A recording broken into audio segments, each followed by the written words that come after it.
Hello everyone, आज हम बात करेंगे कि कैसे मैंने 2 महीने में सीजीएल प्री क्वालिफाई किया और सीजीएल मेंस के थ्रू पीएएसए की जॉब हासिल की। इसमें हम लोग डिटेल स्ट्रैटेजी के बारे में बात करेंगे कि कैसे आप ये चीज़ फॉलो कर सकते हो और आप भी सिलेक्शन ले सकते हो। अभी आपके पास 2 मंथ है, तो आप अगर अभी से लग जाओगे तो सिलेक्शन बिल्कुल ले सकते हो। तो हम लोग इसमें बात करेंगे कि कैसे मैंने सिलेक्शन लिया और क्या क्या स्टेप्स थे जो मैंने फॉलो किए, तो आप उसे अपने अकॉर्डिंग एडजस्ट करके आप अपनी स्ट्रैटेजी बना सकते हो। तो चलिए बात करते हैं। तो सबसे पहले बात आती है कि क्या 2 महीने में एग्ज़ाम क्रैक करना पॉसिबल है। तो इसका आंसर है बिल्कुल हाँ, पॉसिबल है। मैंने क्रैक किया है। मैं एक एवरेज स्टूडेंट था और मैंने क्रैक किया है, तो मुझे लगता है कोई भी क्रैक कर सकता है। बस सही कंटेंट कंज्यूम करने की ज़रूरत है, टाइम वेस्ट नहीं करने की ज़रूरत है और एक लिमिटेड पाथ फॉलो करने की ज़रूरत है, क्योंकि आपको डिस्ट्रैक्शंस बहुत सारे मिलेंगे। तो उन डिस्ट्रैक्शन से बच करके अगर आप एक राइट गाइडेंस में काम करोगे तो आपकी सक्सेस तय है। तो इस वीडियो में हम बात करेंगे कि कौन से बुक्स थे जो मैंने फॉलो किए, कौन सी स्ट्रैटेजी थी जो मैंने फॉलो की और कौन सा माइंडसेट लेके हमें एग्ज़ाम के लिए प्रिपेयर करना है। और आज हम ये भी बात करेंगे कि कौन से सब्जेक्ट को हमें कवर करना है और कौन से सब्जेक्ट को हमें इग्नोर करना है, प्रोवाइडेड कि अगर हम 2 महीने में एग्ज़ाम को क्रैक करना चाहते हैं। तो इन सब के बारे में हम जानेंगे इस वीडियो में, तो वीडियो को एंड तक ज़रूर देखना। साथ ही साथ हम डिस्कस करेंगे कि इस सब्जेक्ट को कितना टाइम देना है। कई बार ऐसा होता है कि लोग ज़्यादा टाइम दे देते हैं किसी सब्जेक्ट को और बाद में पछताते हैं, क्योंकि वो सब्जेक्ट ज़्यादा स्कोरिंग ही नहीं होता। तो इन सब के बारे में आराम से बात करेंगे। तो सबसे पहला बात आता है कि अगर हमें 2 महीने में एग्ज़ाम क्रैक करना है तो हमें किस टाइप का कंटेंट कंज्यूम करना चाहिए। तो इसमें 4 मेजर पॉइंट्स हैं। पहला कि वो कम्प्लीटली अरेंज्ड होना चाहिए। आपको उसको अरेंज करने में टाइम वेस्ट नहीं करना है कि कौन सा चैप्टर पहले करूँ, कौन सा चैप्टर बाद में करूँ। ये आपको नहीं सोचना है, ये आपके कंटेंट में होना चाहिए। दूसरा, वो कंटेंट कंप्लीट होना चाहिए। कंप्लीट इन द सेंस कि पढ़ाई कभी कंप्लीट नहीं होती, लेकिन कंटेंट कंप्लीट हो सकता है। जो एग्ज़ाम के लिए हम लोग प्रिपेयर करें उसके हिसाब से वो कंटेंट हो सकता है। तो हमें वैसा कंटेंट लेना है जो कि कंप्लीट हो पूरी तरह से। इससे रिलेटेड ही हमारा पॉइंट आता है पॉइंट थर्ड, जो कि कंप्लीट सिलेबस को कवर करे। कंप्लीट सिलेबस को कवर करें यानी कि A to Z सारे टॉपिक्स उसमें हो जाने चाहिए, उसके बाहर आपको कहीं से कुछ भी नहीं पढ़ना है। और पॉइंट नंबर 4, वो रिलेवेंट होना चाहिए, यानी कि हमारे एग्ज़ाम में जिस टाइप के क्वेश्चंस आते हैं उस टाइप के क्वेश्चंस के हमें प्रैक्टिस करने हैं। अब अगर मैं प्रॉफिट एंड लॉस पे क्वेश्चंस बनाऊं तो बहुत सारे क्वेश्चंस बन सकते हैं, लेकिन हमारे एग्ज़ाम में जैसे क्वेश्चंस आते हैं हमें उस टाइप के क्वेश्चंस की प्रैक्टिस करनी है और उसमें महारत हासिल करनी है। तो अब हम आ चुके हैं वीडियो के सेकंड पार्ट में। यहाँ पर हम लोग बात करें कि कौन से बुक्स या रिसोर्सेस मैंने फॉलो किए थे। तो इसको चलिए हम लोग जानते हैं। तो मैथ्स के लिए मैंने फॉलो किया था इवन कोचिंग सेंटर का मैथ्स का फाउंडेशन कोर्स। अब फाउंडेशन कोर्स, इसमें मैं देखिए प्रो और कॉन दोनों बताऊंगा, और ये कोई पेड वीडियो नहीं है, तो मैं बिल्कुल ऑनेस्ट और ब्रूटल ऑनेस्ट होकर आपको बताऊंगा, जिससे कि आपको भी थोड़ी हेल्प मिल सके। तो इसमें कंटेंट बहुत अच्छा है, लेकिन ये लेंदी है, थोड़ा लेंदी है। तो आपको दिन का काफ़ी ज़्यादा टाइम उसको देना होगा, डिवोट करना होगा और थोड़े फास्ट पेस पे चलना होगा। तो इस तरह से आप उसे कंप्लीट कर सकते हो। और मैंने उसका अरिथमेटिक पार्ट कंप्लीट किया था और एडवांस पार्ट का बस नोट्स को एक बार गो थ्रू हो गया था, क्योंकि उतना टाइम नहीं बचा था।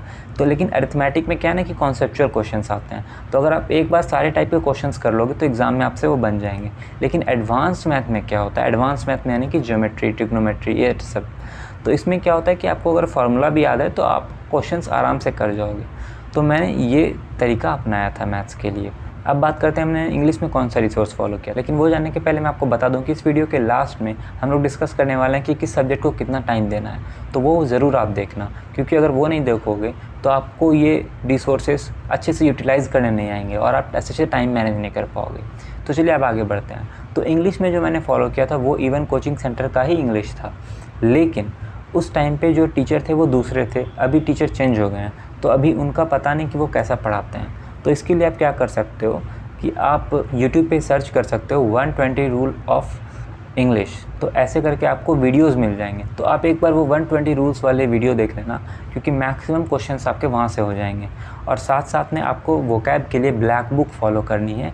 ब्लैक बुक आपको ले लेना है। उससे क्या होता है कि उसमें भी टॉप 200 क्वेश्चंस दिए होते हैं, तो आपको सिर्फ वो करना है, क्योंकि आप पूरा वोकैब करने लग जाओगे तो उतना टाइम नहीं है हमारे पास। लेकिन अगर आप टॉप 200 वोकैब्स करोगे तो आप उससे ऑप्शंस को एलिमिनेट कर पाओ, क्योंकि ऑप्शंस में भी जो वर्ड आते हैं ना वो भी आपको पता रहेंगे। तो इस तरह से आप वोकैब को काफ़ी जल्दी और काफ़ी फास्ट पेस पे कर सकते हो। बात रही रीडिंग कॉम्प्रिहेंशन की, तो रीडिंग कॉम्प्रिहेंशन के लिए मैंने ऐसा कोई प्रैक्टिस नहीं की थी, लेकिन आप थोड़ा कर सकते हो, क्योंकि देखो प्री में इतना टफ़ नहीं रहता है रीडिंग कॉम्प्रिहेंशन, लेकिन हाँ मेंस में आपको थोड़ा टफ़ लगेगा। तो उसके लिए हमें जब बीच में एक गैप मिलता है ना प्री और मेंस के बीच में 1.5 महीने का, तो हम लोग उस टाइम फ्रेम में उसको प्रिपेयर कर लेंगे। अब बात आती है रीजनिंग के लिए। तो रीजनिंग के लिए मैंने इवन का कोर्स तो लिया था, लेकिन मैं उससे पढ़ नहीं पाया। सही बताऊँ तो रीजनिंग के लिए जब मैंने उसका पढ़ना शुरू किया तो मुझे वो टाइम वेस्ट लग रहा था, क्योंकि मेरे पास टाइम बहुत कम था और हमें टाइम मैनेज करना बहुत ही ज़रूरी था। तो इसलिए मैंने रीजनिंग का कोर्स लेते हुए भी उसको नहीं पढ़ा। तो इसलिए मैं रिकमेंड करूँगा कि आप रीजनिंग के लिए कोई कोर्स मत लो, बल्कि आप जब मॉक टेस्ट दोगे तो उसमें आप देखो कि किस किस टॉपिक से आप नहीं बना पा रहे हो क्वेश्चंस। उस टॉपिक को नोट कर लो और उसको यूट्यूब पे सर्च कर लो। यूट्यूब पे सर्च करके आपको 10 से 15 मिनट की वीडियोस मिल जाएंगी, तो वो आप एक बार देख लो, उसके नोट्स बना लो प्रॉपर। तो रीजनिंग में से आपको 4 से 5 टॉपिक ही बस करने होंगे, बाकी आपका अपने आप ही हो जाएगा, और वो विथ प्रैक्टिस जब आप मॉक्स लगाओगे तो वो ईजिली बन जाएगा। तो रीजनिंग की टेंशन आपको नहीं लेनी है। ओके, इसके बाद बात करते हैं जीके के बारे में। अब देखो जीके थोड़ा कंट्रोवर्शियल है, क्योंकि जीके मैंने प्रिपेयर ही नहीं किया था। अब आप बोलो कि ये क्या बोल रहे हो, क्योंकि देखो जीके का जो सब्जेक्ट है वो थोड़ा वास्ट है।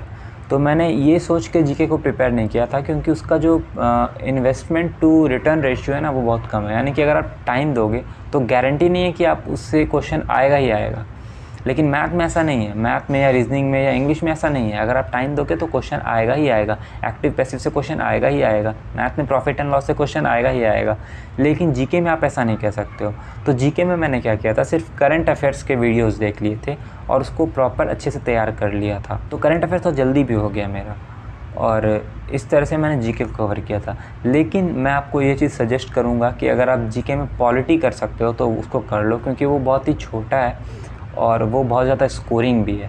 तो ये गलती मैंने की थी, लेकिन आप इससे सीख सकते हो और पॉलिटी को एटलीस्ट कर सकते हो इस गिवन टाइम फ्रेम में, क्योंकि वो डुएबल है। और पॉलिटी कहाँ से करनी है तो ये भी हम लोग बात करेंगे वीडियो के एंड में, तो वीडियो को अंत तक ज़रूर देखना। तो अब बात आती है टाइम मैनेजमेंट की, कि हमें किस सब्जेक्ट को कितना टाइम देना है, किस सब्जेक्ट को इग्नोर करना है, किस सब्जेक्ट को नहीं इग्नोर करना है, किस सब्जेक्ट को प्रायोरिटी पे रखना है, किस सब्जेक्ट को कम प्रायोरिटी पे रखना है। तो इन सब के बारे में बात करते हैं। तो जब आप तैयारी शुरू करोगे तो शुरुआत में आपको सिर्फ और सिर्फ मैथ पढ़ना है 3 से 4 दिन, और 3 से 4 दिन में आप यकीन मानो आप 1 से 2 चैप्टर कंप्लीट कर सकते हो, प्रॉपर नोट्स बनाने के साथ, प्रॉपर क्वेश्चन प्रैक्टिस के साथ। अगर आप कोई अच्छा कंटेंट फॉलो करो जो मैंने बताया वो, या फिर आप कोई और कंटेंट भी देख सकते हो जिसमें कि जो क्वालिटीज़ मैंने पहले डिस्कस की थी वो चारों क्वालिटीज़ हों। तो आप 1 से 2 चैप्टर जब मैथ्स के कर लोगे तो ये आपके कॉन्फिडेंस को बढ़ाएगा, कॉन्फिडेंस को बूस्ट करेगा कि आप भी ये चीज़ कर सकते हो या ये चीज़ अचीवेबल है। तो जब हम 3 से 4 दिन मैथ्स कर लेंगे, उसके बाद क्या करना है, उसके बाद हमें मैथ्स और इंग्लिश को करना है सुबह और दोपहर के टाइम पे। मैथ्स और इंग्लिश को कर लेंगे हम लोग। उसके बाद शाम में जब हमारा दिमाग थोड़ा थक जाता है तो हमें थोड़ा लेस एफर्ट वाले सब्जेक्ट को पढ़ना है, जैसे कि रीजनिंग। तो हमें रीजनिंग के क्वेश्चन सॉल्व करने हैं। अगेन जो टॉपिक्स हमसे नहीं बना था उसके क्वेश्चन सॉल्व करने हैं, उसको कॉन्सेप्ट लिखना है यूट्यूब से सर्च करके, ठीक है। तो ये हमें 1 वीक तक करना है। तो 1 वीक करने के बाद, और पहले हमने कितना किया था 3 से 4 दिन, यानी कि 10 से 12 दिन के बाद अब हम लोग जीके को भी इंट्रोड्यूस करेंगे। कैसे? अब हम लोग सुबह के स्लॉट में मैथ और इंग्लिश करेंगे। अब आप मोमेंटम में आ चुके हो तो अब आप रिलेटिवली जल्दी चीज़ों को कर पाओगे और आपका कॉन्फिडेंस भी थोड़ा बूस्ट हो चुका रहेगा। तो इसके बाद क्या होता है कि आप मैथ और इंग्लिश को सुबह में कर लोगे, उसके बाद दोपहर में आप जीके के करंट अफेयर्स कर सकते हो और जीके के पॉलिटी कर सकते हो, डिपेंडिंग अपॉन कि आपको क्या पहले करना है, वो आप अपने हिसाब से डिसाइड कर सकते हो। उसके बाद आप शाम में रीजनिंग कर सकते हो। तो इस तरह से हमें पूरे दिन को डिस्ट्रीब्यूट कर देना है, पूरे दिन को डिवाइड कर देना है अलग सब्जेक्ट में। तो इससे क्या हो कि आप हर सब्जेक्ट के टच में रहोगे और ये रूटीन को आपको थ्रू आउट प्री आपको फॉलो करना है। तो अब यहाँ पे बात आती है कि क्या हमें कंप्यूटर और टाइपिंग का तैयारी कब से शुरू करना है, क्योंकि मेंस में कंप्यूटर और टाइपिंग भी आता है। तो अभी आपको उसका टेंशन नहीं लेना है, अभी आप भूल जाओ कि कंप्यूटर और टाइपिंग भी है, क्योंकि आपके पास सफिशिएंट टाइम रहेगा प्री के बाद कंप्यूटर और टाइपिंग पे काम करने के लिए। लेकिन अगर आपको टाइपिंग बहुत ही कम आती है, बिल्कुल आप नहीं किए हो, तो आप वीक में 1 बार कर सकते हो, सैटरडे को या संडे को, इस तरह से, ठीक है। और सैटरडे संडे को हम लोग मॉक और रिवीजन के लिए भी रखेंगे। तो रिवीजन के लिए सैटरडे और मॉक्स के लिए संडे, और साथ में अगर आपको जब भी टाइम बचे तो आप अपने रूटीन को थ्रू आउट फॉलो कर सकते हो। और हफ्ते में हमें आधे दिन की छुट्टी लेनी है, आधे दिन का गैप लेना है, क्योंकि वरना अगर आप लगातार पढ़ते रहोगे तो आप बर्नआउट हो जाओगे। तो हफ्ते में आप आधे दिन की छुट्टी लो। लेकिन इसमें आपको फ़ोन नहीं चलाना है, क्योंकि फ़ोन चलाते हो तो भी आपका दिमाग काम करते रहता है।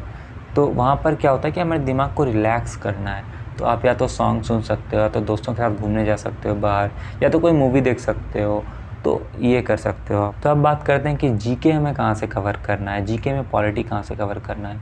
तो जीके में पॉलिटी के लिए आपको लूसेंट बुक फॉलो करना है, और एक यूट्यूब वीडियो है जिसमें लूसेंट का जो भी क्रक्स है वो दिया हुआ है, वो उस वीडियो का फ़ोटो मैं यहाँ पे डाल दूँगा, तो आप वहाँ से देख सकते हो।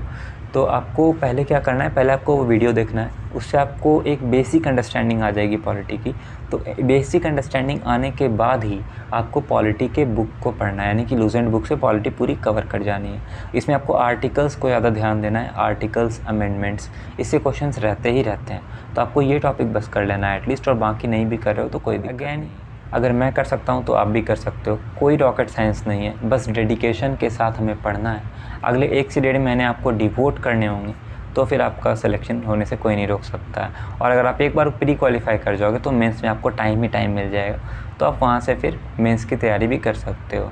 तो मेंस के लिए भी अलग स्ट्रैटेजी वीडियो अगर आ जाएगी अगर आप लोग चाहोगे तो इन सब के साथ साथ दोस्तों एक और चीज़ जो कि बहुत इंपॉर्टेंट है वो है कंपेनियनशिप, यानी कि आपके तैयारी के दौरान आप किस कंपनी के साथ रहते हो, आपके साथ में कौन लोग हैं, उनका व्यवहार कैसा है, उनका माइंडसेट कैसा है, उससे भी आपको बहुत ज़्यादा इन्फ्लुएंस करती है। अगर आप किसी नेगेटिव माइंडसेट के साथ रहोगे तो आपका दिमाग भी थोड़ा उस टाइप का हो जाएगा, तो आप वैसे लोगों को थोड़ा अवॉइड करना। और अगर कोशिश करो कि अगर आप यूट्यूब में भी देख रहे हो तो आप कोशिश करो कि स्टडी व्लॉग्स वगैरह को ज़्यादा प्रेफरेंस दो, ज़्यादा देखो। मैं नहीं कह रहा कि आप मेरी वीडियो देखो, लेकिन आप किसी की भी वीडियो देखो तो स्टडी व्लॉग्स देखो, जिससे कि आपको क्या होगा ना कि आप उस माइंडसेट में रहोगे कि हाँ मुझे इतना पढ़ना है, मुझे ऐसे पढ़ाई करनी है। और मैं 90 डेज़ स्टडी व्लॉग चैलेंज भी लिया है, तो अगर आप मेरे वीडियोज़ को देखोगे तो आपको थोड़ा आप उनसे भी आइडिया ले सकते हो कि मैं कहाँ पर किस पॉइंट को ऐड कर रहा हूँ, किस पॉइंट को अल्टर कर रहा हूँ। तो उस तरह से आप मेरे साथ भी प्रिपेयर कर सकते हो। आशा करता हूँ कि आप इन सब को इम्प्लीमेंट करोगे और जल्दी ही सिलेक्शन लोगे। तो मिलते हैं 90 डे व्लॉग चैलेंज में। Thanks for watching, bye.